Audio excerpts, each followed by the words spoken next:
So what has happened to event ticket prices? Whether it's sports, concerts, or theater, these prices seem to have gone off the rails. And I don't think it's the players or the artists that are to blame. Now, I don't go to as many events as you do probably, but when I do, I've noticed a pattern, and it's not pretty. A recent personal experience pushed me to do a deeper dive into this topic, so let me share what I found here on Head Talk today. So back in February, I bought 2 tickets to the University of Michigan football season opener in Ann Arbor. Now, please don't diss me if you're a Buckeye fan. The Ohio State is the reigning national champion on the day this is recorded. Congrats to them. So my tickets were on the 43-yard line. Great view. $290 each, $580 total.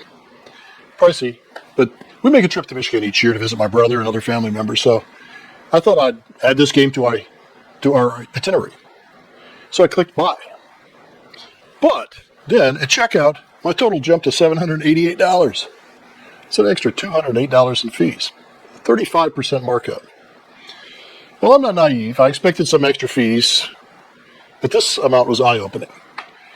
And these weren't physical tickets, they were digital tickets. And the email confirmation said I'd receive my tickets no later than August 26th. Well, August 26th was only 4 days before the August 30th game. I bought these tickets in February.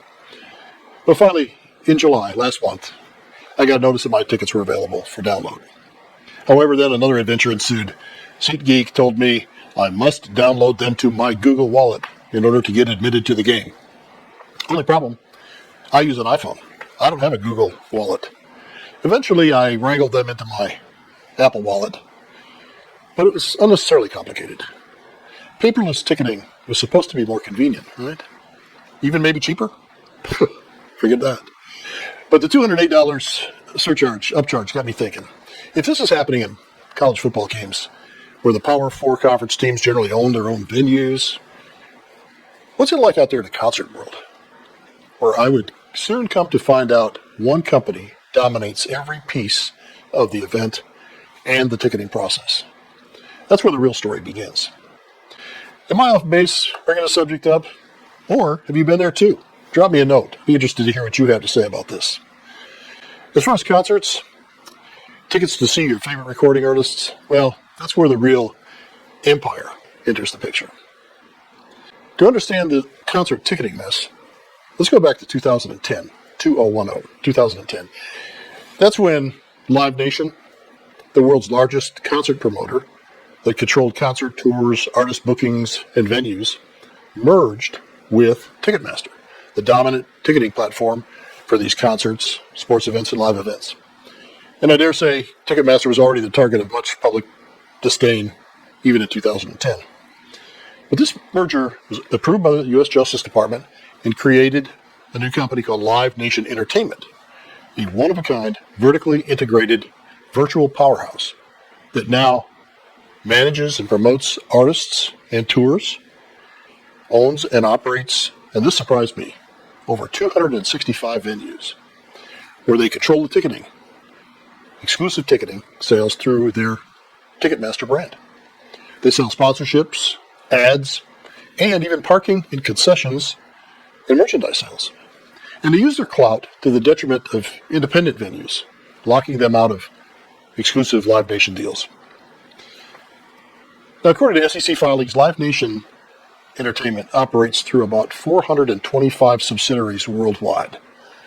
It's a level of vertical integration that gives them unprecedented control over the live entertainment ecosystem. Imagine, say, if one company did this in Major League Sports. So take the NFL, for example.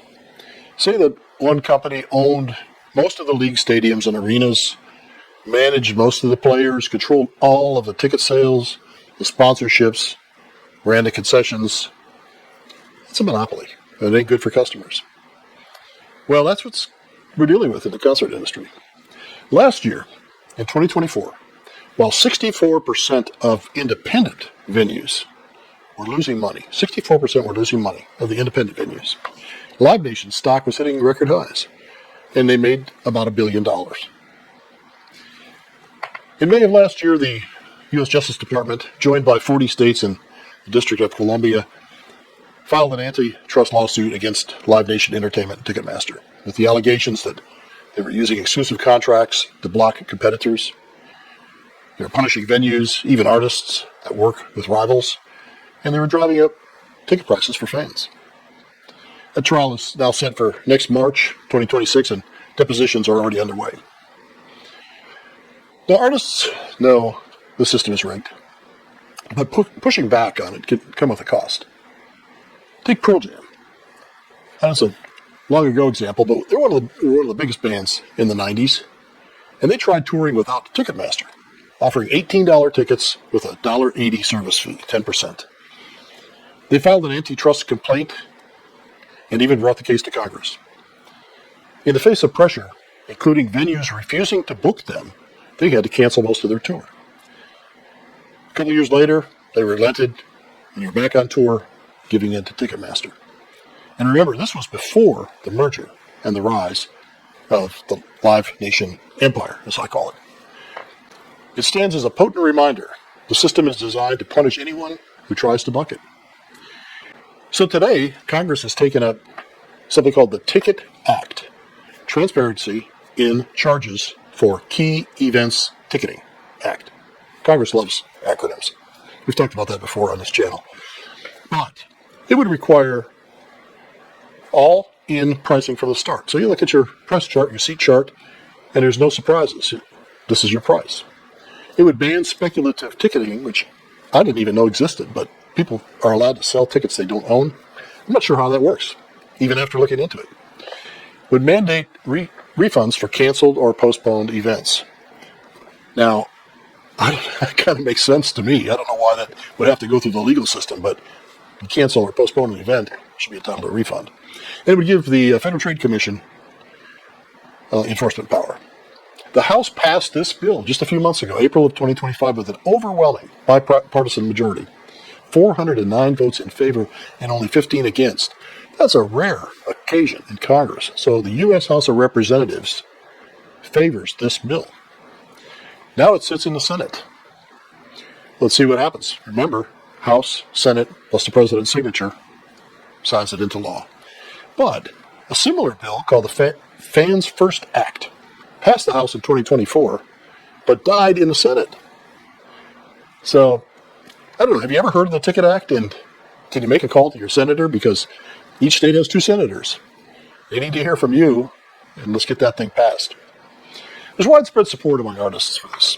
More than 250 artists, including Billie Eilish, Green Day, Dave Matthews, Cyndi Lauper, many others, signed an open letter, Fix the Ticks, urging Congress to act. And they were joined by independent venues, the Recording Academy, sports fans groups, and even StubHub in supporting the Ticket Act. Let's see where this goes.